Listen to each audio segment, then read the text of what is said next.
A profile of a man's head and chest region appears. Coughing is a sudden expulsion of air from the lungs through the epiglottis, cartilage located in the throat, at an amazingly fast speed. A bouncing ball is heard. Compared to a tennis ball hit at 50 miles per hour, A tennis ball flashes on screen. or a baseball at 85 miles per hour, A bouncing ball is heard. A baseball flashes on the screen. coughing is faster. The man's head leans back, then propels forward as his mouth opens. A coughing sound is heard. Water particles expel from his mouth.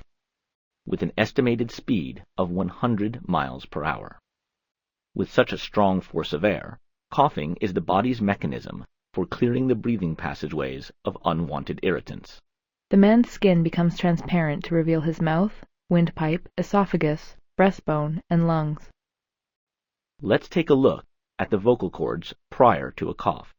A section of the man's windpipe is magnified, showing the vocal cords.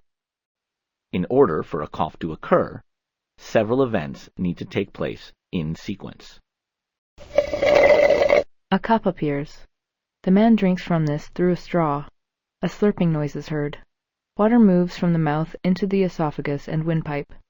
Let's use the unwanted irritant of water entering the windpipe, also known as the trachea, to trigger the coughing reflex. Water appears in the voice box. First, the vocal cords open widely, The intake of air is heard.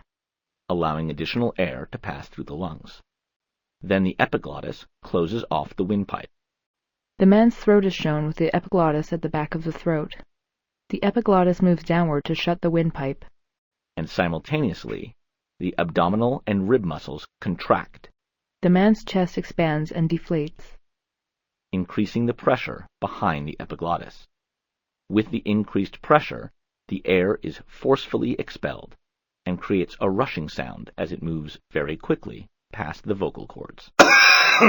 The vocal cord contracts. Simultaneously, the man's head leans forward and his mouth opens. The vocal cord vibrates and a coughing sound is heard. The rushing air dislodges the irritant. The man is seen and heard coughing twice more. On the second cough, the pool of water within the vocal cords transforms into droplets. These expel from the man's mouth. Making it possible to breathe comfortably again.